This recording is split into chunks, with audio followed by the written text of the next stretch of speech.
let's skip over into productized services, because I think this post I shared about LegalZoom yesterday led to some really interesting conversation. So for context, LegalZoom, $1.6 billion market cap.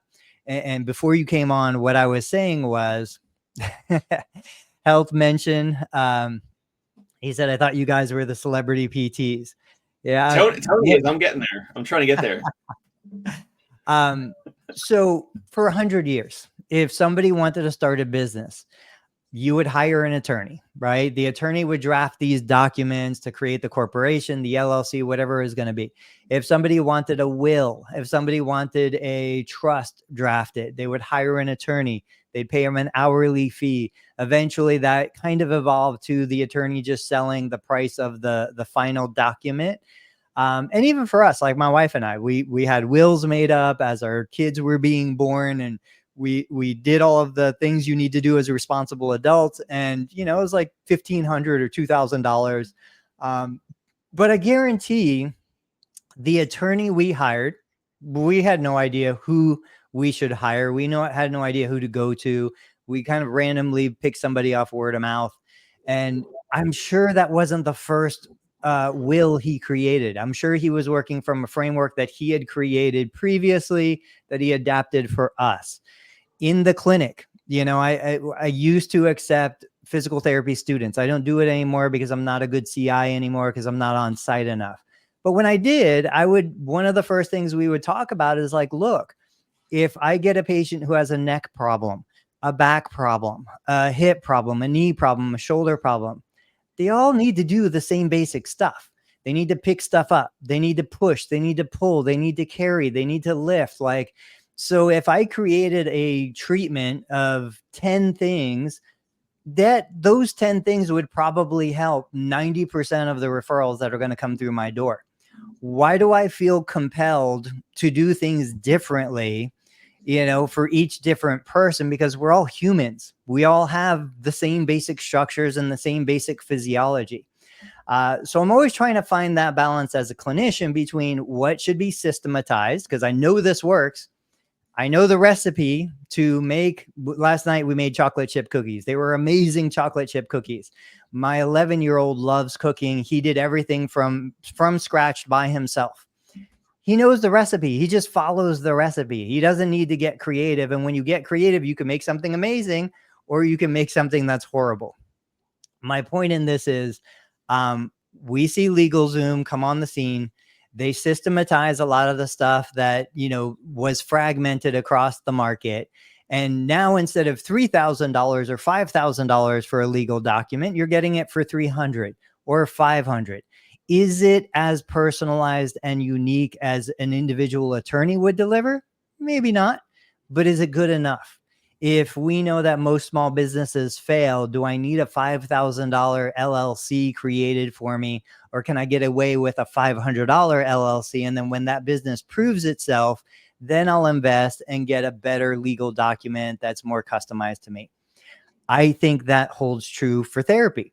I think, you know, I was in the clinic this morning. Patient came in, post-op subacromial decompression. For reference, for everybody listening, I text Dave. I was like, hey, Dave, I've got an 8 a.m. evaluation scheduled. I'm going to go. People are going to hate this. I'm going to go. I'm going to get that evaluation done. And I'm going to be back at my house at the computer by 8:30. I live about 15 minutes away from my clinic. You do the math on that. But the fact is, it's a standard subacromial decompression. It's not even a rotator cuff repair. There's well-established protocols out there. Is it exactly what I would want to do if it was my program? Maybe not. Maybe I would do things differently. Maybe I would customize, but I'm not getting paid to do any of that.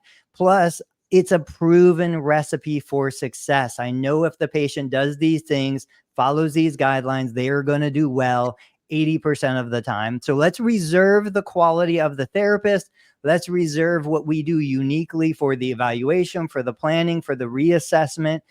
And then if the patient proves me wrong and the patient doesn't progress the way I would expect, then I will step back in for the more advanced protocol, the more advanced assessment, the clinical knowledge and skill. And so something like that 100% could be productized. And I think it opens the demographic. It brings the cost of care way down. It allows us to provide services to people who would not otherwise go to physical therapy. Before I go on, let me hear your thoughts and we'll see what the comments are saying. This sounds like a terrible idea. Now that was my first reaction. I wanted to lead with that. That was my first thought. And then I thought, hold on, does Tony have something here? Hold on, hold the phone. Yes. Does he have something here? Could this be? Well, first of all, first it would be an out-of-pocket service, right? So you kind of said like a protocol. Didn't you message that, or it was in your post? It would be like the post-op protocols, for example. Yeah, it would be self-pay in most cases. But like anything, they could be a hybrid model. Maybe you start self-pay, the patient gets into it, they're like, I need more, I don't understand. I push a button, I connect with a therapist. Of course, we see Hinge doing this. We see some of the other AI physical therapy services doing this. It doesn't have to be all or none.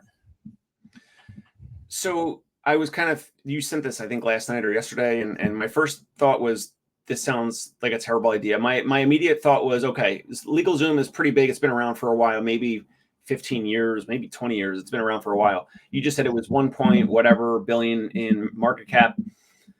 LegalZoom, the comparison is, I want an LLC, I want a deliverable, I want a document, I need a will, I need I don't know, what are some of the other, I guess, LLCs, wills, trusts, bill of sale, rental agreements, leases, all that rental stuff. agreement, lease agreement. So those things are fairly binary. Either LegalZoom sends it to me or not, and it's going to be complete because it's been around long enough. Like it is there. I get the deliverable from LegalZoom. I get the document. Here's a piece of paper. I get the piece of paper, or I get it in an email, and that's it. And now I'm done with it.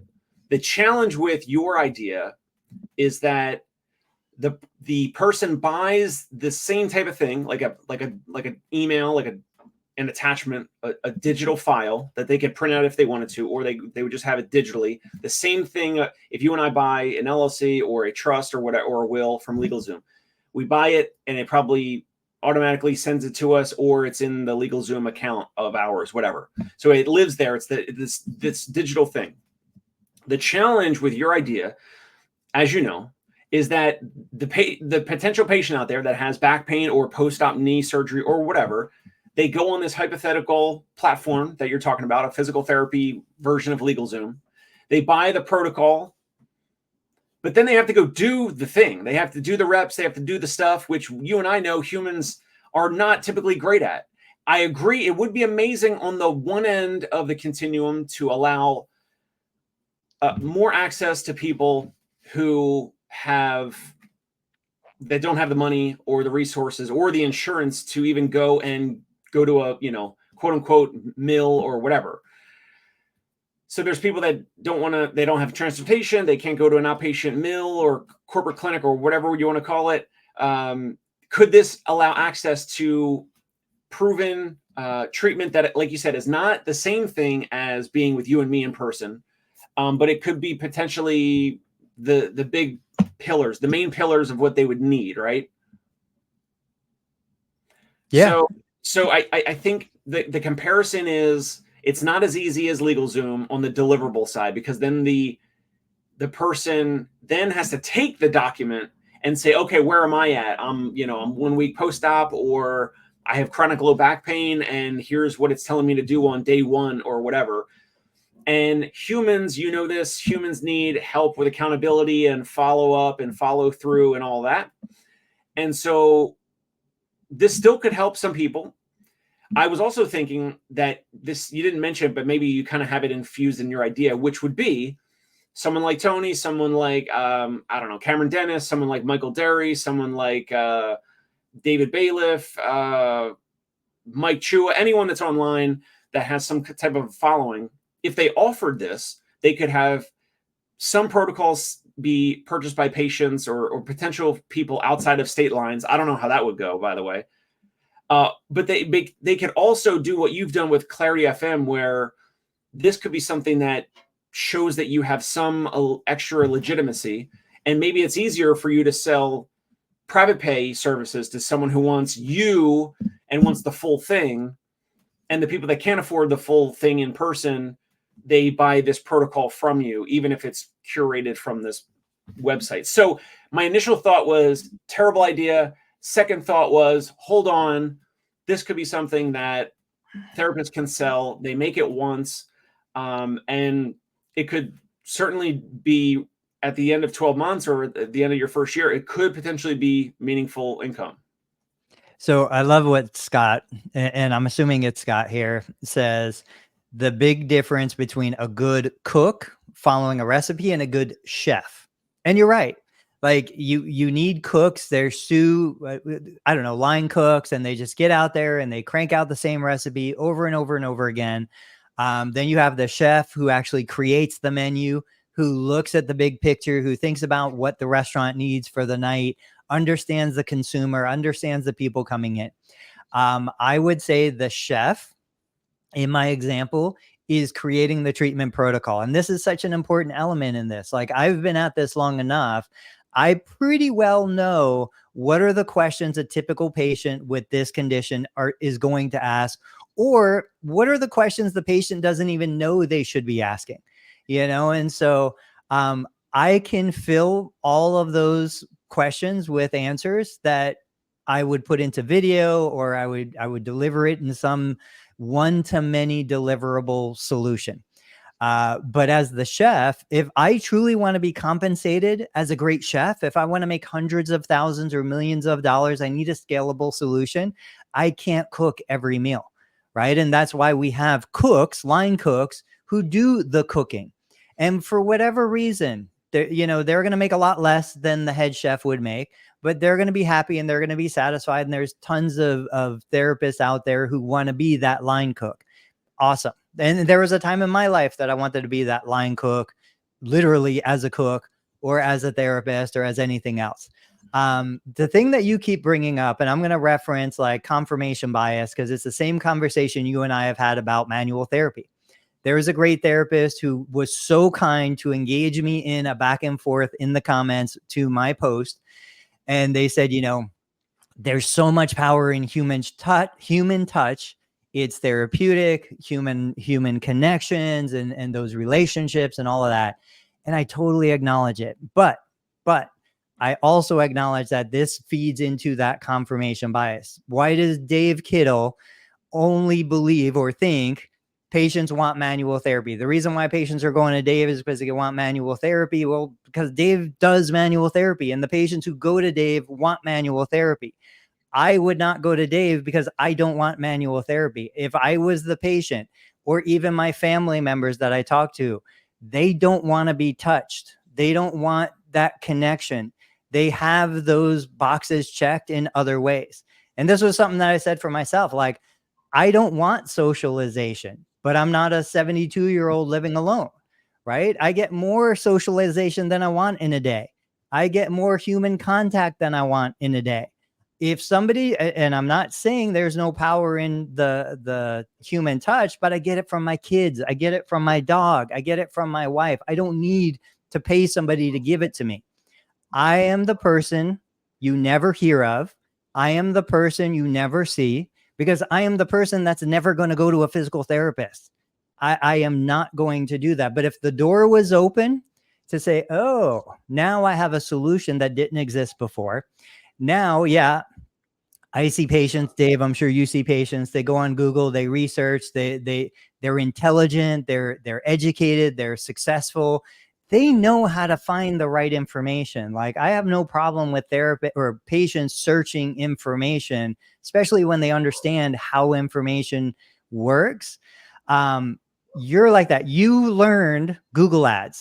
You figured that out because that was something that you wanted to know about. Right. And so there are people out there who can do this stuff. I just want to provide a platform for them that allows them to do what they want to do, keeps them out of the clinic, lets them do it for a fraction of the cost, gives them the same access to care. We ignore it, because what do we see in the clinic? We see the patient. that doesn't want to go to therapy, but is forced to because of the doctor. We see the patient who doesn't want to pay a $25 copay. We see the patient who only comes for the massage. Those are the things we're used to, but we don't see that person who wants to be self-led, who wants to be told, give me the education and then let me go do it on my own. Those are very few, but that's a big demographic.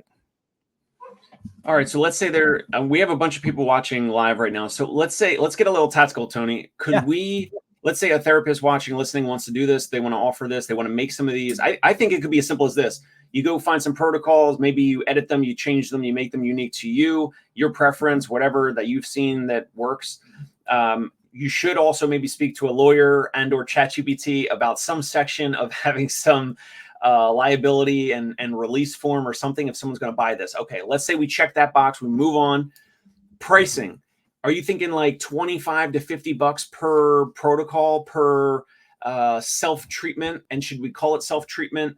And then, so let's start with that. Is that like, I think good pricing? I mean, 25 to 50. I think if it's under 25, I think I've seen ebooks and things sold on websites for like $5 and $10, and it's like, why bother? I don't know. Like that, maybe that's just me, and maybe I'm wrong. And that website sells a ton, but on volume. But the practice websites that we've seen don't have a ton of volume. So I'm kind of thinking like in the $25 to $100 range, maybe $50. What are you thinking in terms of pricing and like kind of now comparing to LegalZoom? I know those are like hundreds of dollars. I guess some therapists could charge multiple hundreds of dollars, or the second part of that conversation will be, I know you're going to say adding in either phone calls or group calls or a TENS unit and video training and kind of bundling it together. But let's talk tactical and pricing and offerings for this. Yeah, a couple people have said, and you've kind of referenced, I'm not necessarily talking about a PDF document or an ebook. I would say a series of videos that I agree. You go out and you grab a professional cited rehab protocol, and it could be for anything. It could be post-surgical, it could be neurological, it could be pediatric, it could be whatever. You grab that resource that's already out there, probably created by a well-respected organization, Mass General, Brigham and Women's Hospital, Harvard Medical, any of those guys. You adapt it to what you do. You go through a series of videos, phase 1, phase 2, phase 3. You deliver all of this. It's an educational piece of content. I would think, and this is, we can have a long discussion about pricing, but you got to test the market. I'm always a believer, and you start way above what you're comfortable with. You could always discount it. You could always add sales and specials and things like that. But I wouldn't even mess with something that wasn't $100, $150. Even if I brought the price down on special to $49, but it has to be that kind of purchase that's 1/10 the value of actual therapy. And you can determine the dollar value of therapy as, if somebody's going to go with a referral for 12 visits, that's going to be $1,200, right? So $120, totally reasonable. You could say, if they were going to choose a cash pay provider, it's going to be $3,000, $300 product, totally reasonable. Or if it's going to be a copay, $50 copay, the actual cost to the client, 10 visits, $500, you can make it a $50 product. However you want to go. But yeah, I think somewhere in that range, $50 to $150, a series of videos with some supplemental content. You could have curated content, meaning I go on YouTube, I find the best of the best information. Like there's a ton of great pain science info out there. I can just bring that into the program that I'm delivering. Curating that content is very valuable for the consumer. I love that. I thought you were going to go under 100, but the fact that you're over 100, you're already speaking my language. I love it. And if it's over $100, more likely the buyer is going to take it a little more seriously. They're going to have a little more skin in the game.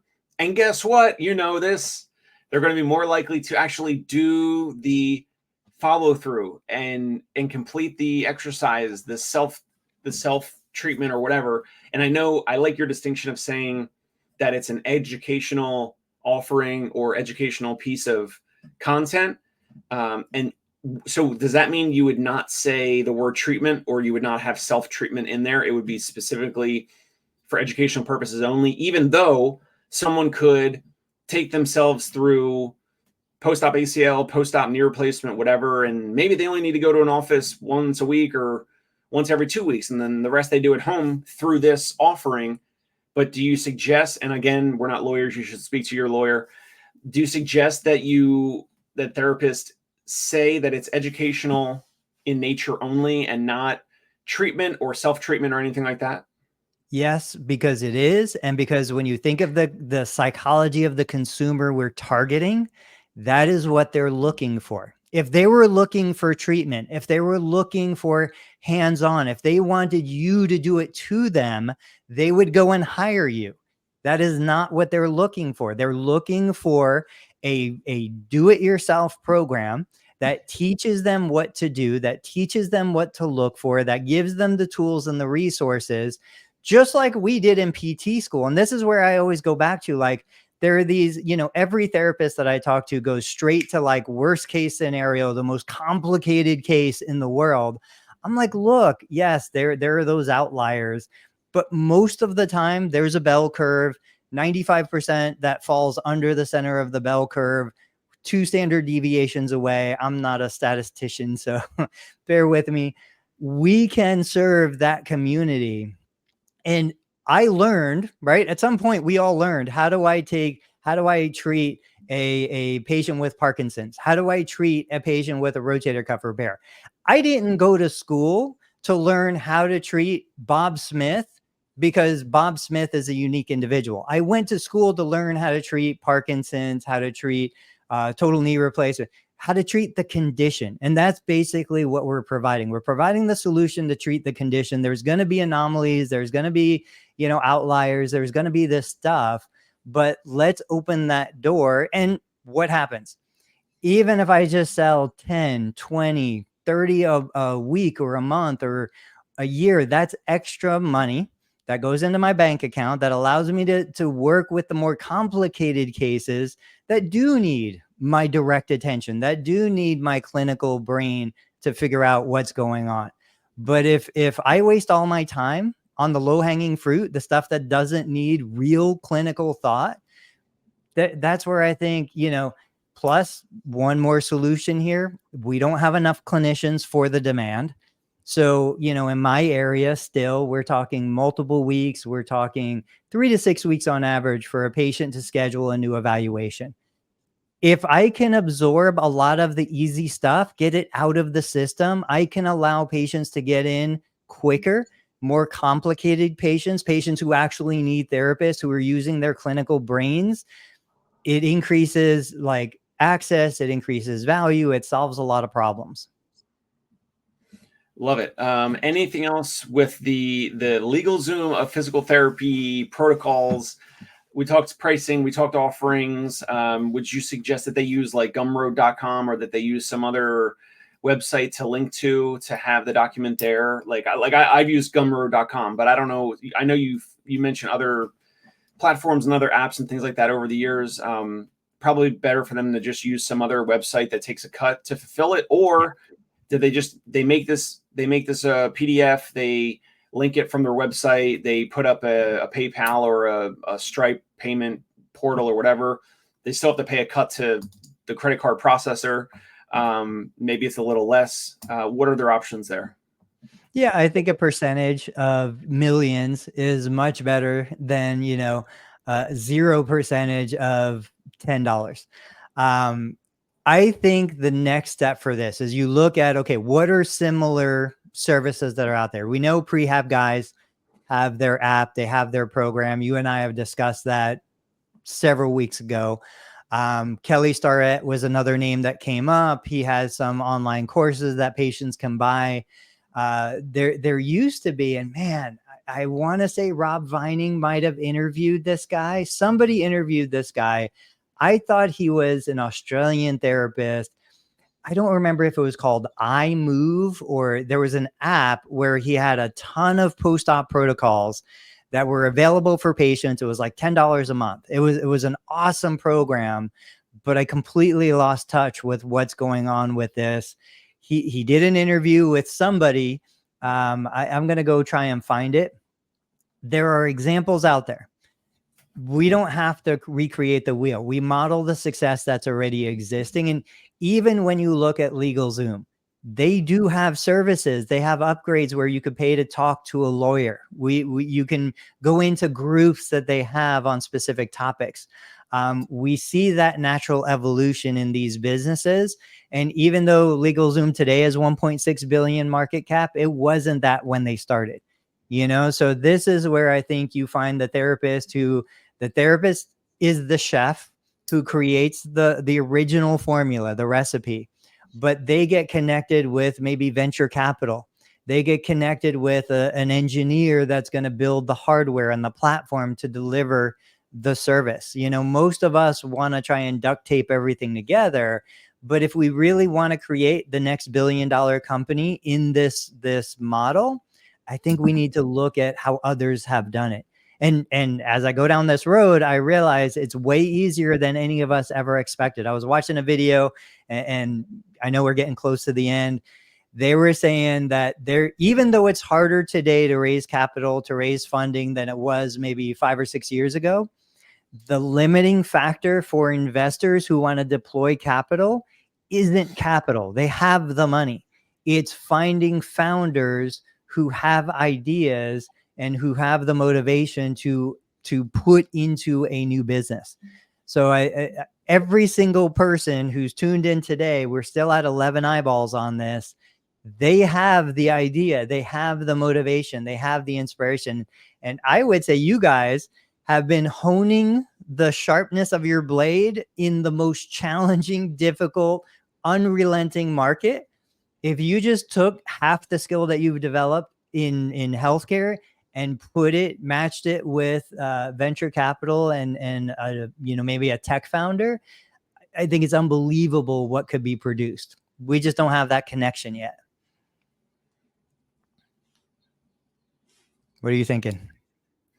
I'm good. I don't know if you want to do parting shots or if you have any final. Yeah, let's hit a parting shot. What are your thoughts from today?